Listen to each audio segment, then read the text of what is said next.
আশুরা রোজা কয়টা রাখবো, একটা নাকি দুইটা? হ্যাঁ, নবী সাল্লাল্লাহু আলাইহি ওয়াসাল্লাম একাধিক হাদিসের ভিতরে, শুধুমাত্র এই ক্ষেত্রে না, সকল ক্ষেত্রেই নবী সাল্লাল্লাহু আলাইহি ওয়াসাল্লাম বলেছেন যে খলিফুল মাজুস, তোমরা খলিফুল ইয়াহুদ, মাজুসিদের অনুসরণ থেকে তোমরা বেঁচে থাকো, ইহুদিদের অনুসরণ থেকে তোমরা বেঁচে থাকো। যেহেতু তারা একটা রোজা রেখেছে, নবী সাল্লাল্লাহু আলাইহি ওয়াসাল্লামের জন্য দুইটা রোজা রাখার কথা, হায়াতে যদি তিনি থাকতেন তাহলে দুইটা রোজা রাখার কথা তিনি বলেছেন। এবং আহতাসিবু আলাল্লাহি আইয়ুকাফিরা সানাতাল্লাতি ক্বাবলা, যেটা আমাদের আগের একটা বছরের গুনাহ আল্লাহ তাআলা মাফ করে দিবেন। যদি বিষয়টা এমনই হয় তাহলে আমাদের জন্য এই রোজাটা রাখা অত্যন্ত দামি এবং জরুরি বলে আমরা মনে করছি। এবং রমাদানুল মুবারকের রোজা ফরজ হওয়ার আগে এটি একটা আবশ্যক রোজা ছিল, ফরজ রোজা ছিল। তাহলে যেহেতু এটি একটি ফরজ রোজা ছিল, বিষয়টি কিন্তু একেবারে আমাদের কাছে ছোট না। আর নফল রোজা তো আপনি রাখতেই পারেন, অনেক সওয়াবের বিষয়। এক্ষেত্রে আমরা দুইটাই রাখার চেষ্টা করব। এই দুইটা রোজা রাখবো আমরা 9 তারিখ 10 তারিখ নাকি 10-11 তারিখ? আমরা যদি 9-10 রাখি কোনো অসুবিধা নেই, 10-11 যদি রাখি কোনো অসুবিধা নেই। আমরা এইভাবে রাখার চেষ্টা করব। অনেক আলেমরা বর্তমান সময়ে ফতোয়া দিচ্ছেন যে এখন তো ইহুদিরা রোজাটা রাখেই না। আচ্ছা, তো তাহলে যে খলিফুল ইয়াহুদ বলা হলো, তো এখন তো তারা রোজাই রাখতেছে না।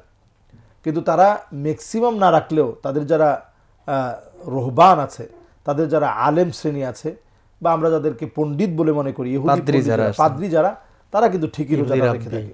হ্যাঁ, তাদের রাব্বি বলে তারা, এরা কিন্তু ঠিকই রোজাটা রাখে।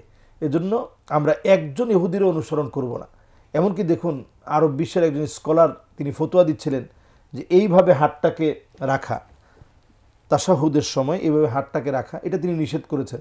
উনি কিন্তু উল্লেখযোগ্য একজন আলেম, এই পৃথিবীর একজন উল্লেখযোগ্য আলেম। এবং আপনার তারিখ সারজানি বলা হয়, ওনার একটা ইতিহাসের কিতাব তিনি লিখেছেন, তারিখু রজব সারজানির লেখা ইতিহাস। এটা বাংলা হয়েছে, বহু ভাষায় অনুবাদ হয়েছে রজব সারজানির লেখা। উনি ওই দিন ওনার একটা আলোচনায় বলতেছিলেন যে আমরা হাতটাকে এইভাবে রাখবো না, কারণ এটা ইহুদিদের একটা সিম্বল।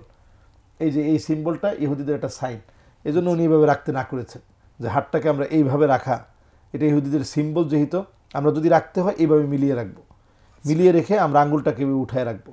মানে চিন্তা করেন আসলে তাদের অনুসরণ কোথায় আসলে। আমি এটা অবাক হয়েছি দেখে, যেটা তো আমরা চিন্তাও করি না যে একটা আঙ্গুল দিয়ে ইহুদিদের সাথে আমাদের মিল হবে, এটাও যেন না হয়।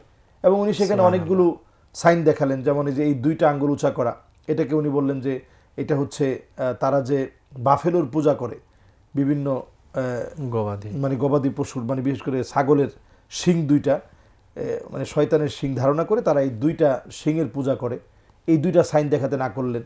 এবং এই তৃত্ববাদ, যেটা দেখবেন আমাদের যারা রেসলার আছে সারা ওয়ার্ল্ডে, যে সমস্ত রেসলাররা রেসলিং খেলে, তারা দেখবেন এই 3 আঙ্গুল উঠায়। তো এই 3 আঙ্গুল যারা উঠায়, এরা তৃত্ববাদকে প্রমোট করছে। তিনি বললেন যে 3 আঙ্গুল আমরা উঠাবো না, তিনি 4 আঙ্গুল উঠাইতে বললেন, যে 4 আঙ্গুল আমরা উঠাবো এই সেন্স থেকে, নাসরুম মিনাল্লাহি ওয়া ফাতহুন করিব, যে সাহায্য আল্লাহর পক্ষ থেকে আসবে, অবিসম্ভাবী নিশ্চিত একটা বিজয় মুসলমানদের সামনে অপেক্ষা করছে।